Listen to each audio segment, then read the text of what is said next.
సూడు వస్తున్నా సోమాజిగూడ 15 నుంచి 20,000 పెట్టుకోవాలి.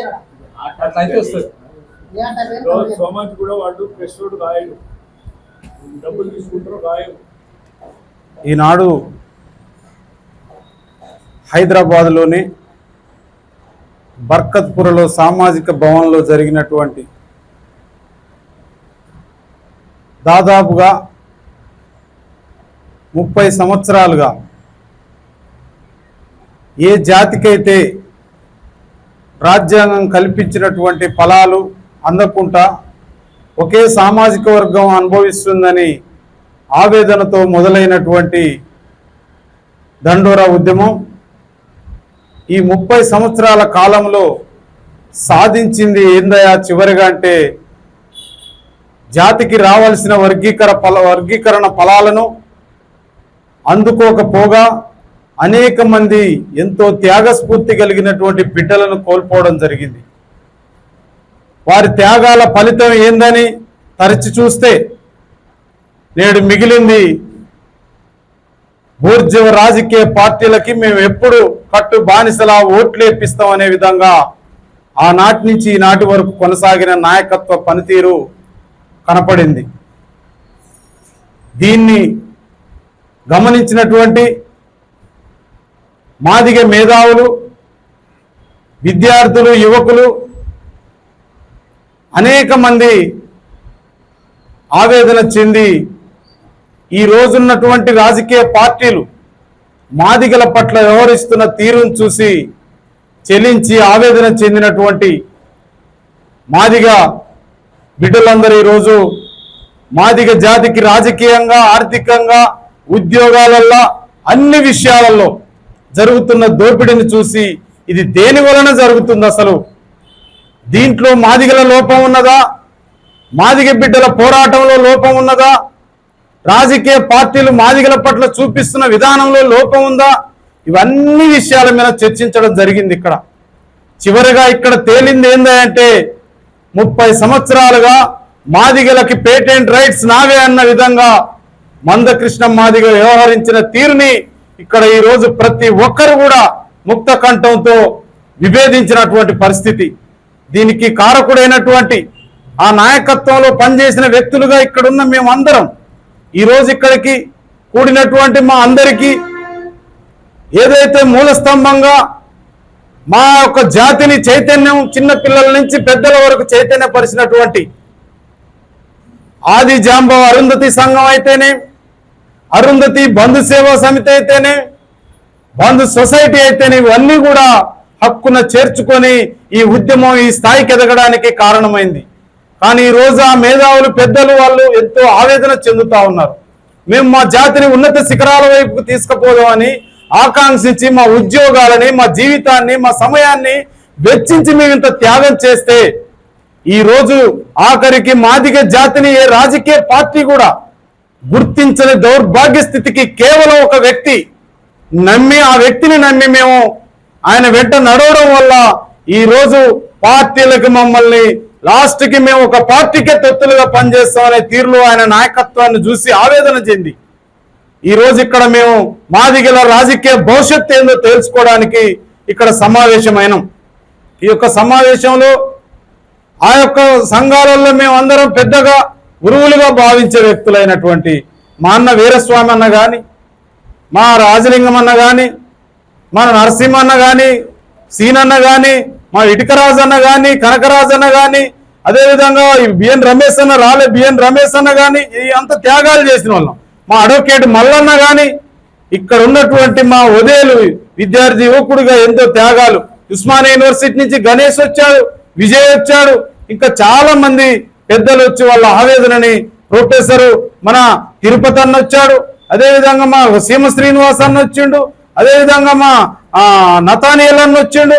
ఇక్కడ వచ్చిన ఏ ఒక్కరు కూడా వాళ్ళ ఆవేదన ఏం చెప్పారంటే కేవలం వ్యక్తిని నమ్మి మనం ఈ పోరాటాలు త్యాగాలు చేయడం వల్ల ఈ రోజు మాదిగల ఉనికినే కోల్పోయే పరిస్థితికి వచ్చింది గనక వ్యక్తి పూజలు గాని వ్యక్తిగత నిర్ణయాల మీద మాదిగ జాతి ఎప్పటికీ ఆధారపడి పనిచేయదు. ఎప్పటికైనా మాదిగని ఒక బలగంగా తయారు చేసుకొని మాదిగల బలాన్ని ఈ యొక్క ప్రజాస్వామ్యంలో మాదిగల అత్యధిక జనాభా కలిగి ఈ దేశంలోనే ఈ రాష్ట్రంలో అత్యధిక జనాభా ఎక్కడుంది అంటే చెప్పులు కుట్టుకునేటువంటి జాతి నార్త్ ఇండియాలో చమార్స్ పేరుతోనైతే సౌత్ ఇండియాలో మాదిగల పేరుతోనైతే అరుంధతి పేరుతోనైతే అత్యధిక జనాభా దాదాపుగా సౌత్ ఇండియాలో 16-17 కోట్ల జనాభా ఉన్నది. కానీ ఈ జనాభాని తెలంగాణ రాష్ట్రంలో తెలంగాణ రాష్ట్ర సాధనలో అత్యధికంగా పోరాటం చేసిన బిడ్డలు ఎవరైనా ఉన్నారంటే ఉస్మానియా యూనివర్సిటీ నుంచి మొదలుకుంటే గ్రామాన మాదిగ బిడ్డల పోరాట త్యాగాల ఫలితంగా ఈరోజు తెలంగాణ రాష్ట్రాన్ని సాధించుకుంటే ఈ యొక్క రాష్ట్రంలో ఫలితాలు ఏ విధంగా ఉన్నాయంటే మొదటగా 10 సంవత్సరాలు పాలించినటువంటి బీఆర్ఎస్ ప్రభుత్వం మాదిగల నిర్లక్ష్యం చేయడమే కాదు డిప్యూటీ సీఎం ఇచ్చినట్టు ఇచ్చి అర్ధాంతరంగా ఓడబీకి మీరు ఏం చేసుకుంటారో చేసుకోకపోరనే విధంగా ఆ యొక్క బీఆర్ఎస్ వ్యవహరించడం వల్ల మాదిగలు బీఆర్ఎస్ పార్టీకి బుద్ధి చెప్పారు. 10 సంవత్సరాల క్రితం 100 రోజుల్లో వర్గీకరణ చేస్తామని చెప్పినటువంటి బీజేపీ పార్టీ వ్యవహరించిన తీరును చూస్తే మాదిగలని 100 రోజుల్లో కాదు కదా 10 సంవత్సరాలలో కనీసం ఎక్కడ మాదిగలు ఊసెత్తున్నటువంటి పరిస్థితి. ఈ రాష్ట్రంలో ఈ రాష్ట్ర దౌర్భాగ్యం ఏంటంటే ఒక మాదిగ నాయకుడే ఒక బీజేపీ పార్టీ అధ్యక్షుడిని సొంత తోబుట్టిన అన్నలా వ్యవహరిస్తూ మాదిగ జాతి ప్రయోజనాలు పక్కన పెడితే మాదిగ జాతి ప్రయోజనాల కంటే కూడా ఈ రాష్ట్ర బీజేపీ అధ్యక్షుడైనటువంటి కిషన్ రెడ్డి తన సొంత కుటుంబ సభ్యుల ఆయన ఎక్కడ పోటీ చేస్తే అక్కడ మాదిగలు గెలిపిస్తారనే రీతిగా ఆయన కట్టు బానిసలా పనిచేస్తున్న మందకృష్ణ మాదిగని ఈ రోజు ఏర్పడినటువంటి క్షమించేదే లేదని తీర్మానం చేయడం జరిగింది. నువ్వు బీజేపీ కార్యకర్తగా నువ్వు ఎన్ని మాట్లాడుకున్నా మాకు తప్పు లేదు, మేము తప్పు పట్టం కూడా.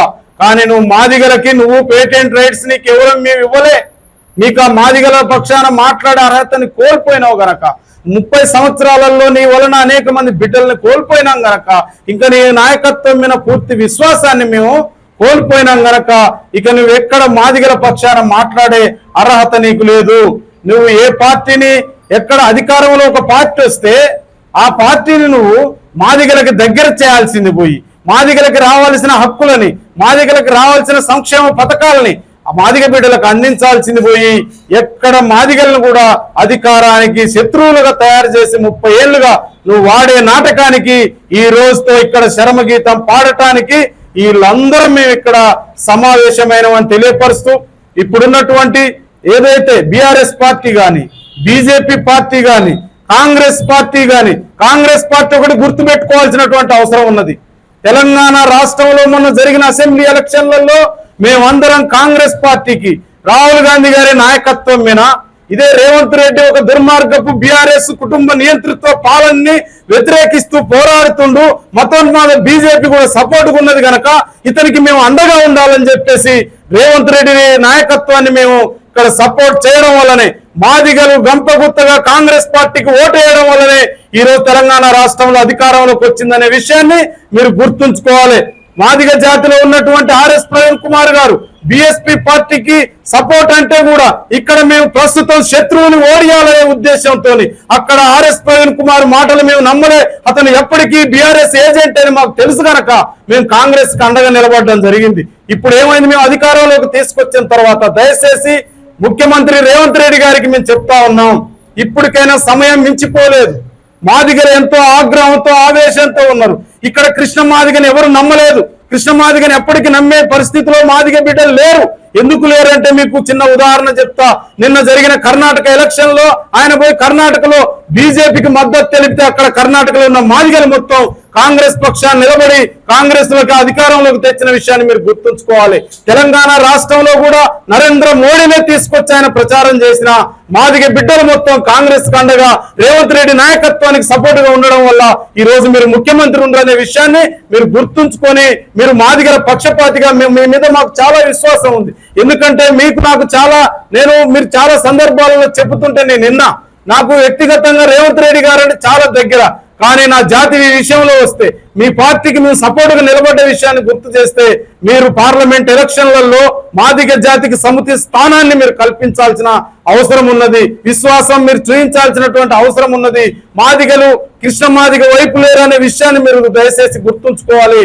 ఎందుకంటే మేము కాంగ్రెస్ కోసం అధికారంలో ఒక సెక్యులర్ పార్టీ, ఇది భవిష్యత్తులో మా వర్గాలకి మేలు చేస్తుందనే విధానంతో ఒక పక్కన బిఎస్పీ పార్టీ ఉన్నా సరే మీకు అండగా నిలబడ్డం అనే విషయాన్ని మీరు గుర్తెరగాలి. అక్కడ బిఎస్పీ పార్టీ ప్రజలు విశ్వసించకపోవడానికి కేవలం ఒక వ్యక్తి మాత్రమే, అది మీకు కూడా తెలుసు. ఆర్ఎస్ ప్రవీణ్ కుమార్ వల్లనే ఈ రోజు మాదిగలు ఆ పార్టీని కూడా నమ్మే పరిస్థితి లేరు. అతనేమో బీఆర్ఎస్ ఏజెంట్, ఇతనేమో బీజేపీ ఏజెంట్లుగా కొనసాగడం వల్ల మాదిగలు వాళ్ళని నమ్మలేదు గనక మీకు ఓట్లేసిర్రు. మీరు ఇప్పటికైనా కంటోన్మెంట్ వేసేసి మాదిగలకి ఇవ్వాల్సిన, ఎందుకంటే కంటోన్మెంట్ లో సర్వే సత్యనారాయణ అక్కడ పనిచేశాడు. అదే విధంగా అక్కడ ఉన్నటువంటి గతంలో మాదిగ బిడ్డ గజ్జల కాంతానికి ఇచ్చారు.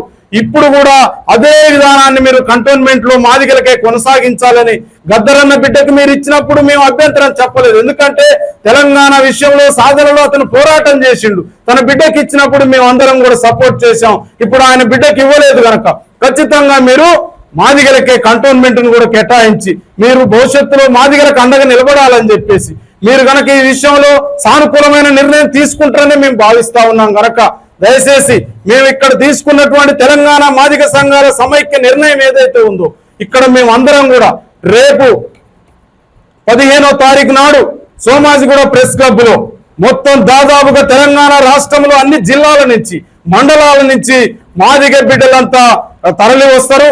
15వ తారీఖు నాడు మొత్తం భవిష్యత్ కార్యాచరణ ఈ రోజు ఏ నిర్ణయాలు అయితే తీసుకున్నామో రేపు మీరు మీ పార్టీ ద్వారా మీరు ఏ నిర్ణయం తీసుకుంటామో 15 వరకు మేము వేచి చూస్తాం. 15 తర్వాత మీరు ఏ నిర్ణయాలు ప్రకటిస్తారో దాన్ని బట్టి మేము మా భవిష్యత్ కార్యాచరణని ఏ పార్టీకి మద్దతు ఇవ్వాలి, ఏ పార్టీలు మాదిగల్ని చిన్న చూపు చూస్తే నెక్స్ట్ మాదిగలు ఈ 17 నియోజకవర్గాల్లో మా ప్రభావాన్ని ఎంత చూపాలనే నిర్ణయాల మీద మేము కార్యాచరణ ఉంటది కనుక మీరు ఇప్పటికైనా అన్ని రాజకీయ పార్టీలకు మేము గుర్తు చేస్తా ఉన్నాం, బీజేపీ పార్టీకి గుర్తు చేస్తా ఉన్నాం. కృష్ణ మాదిగను చూసి బలుపు చూసి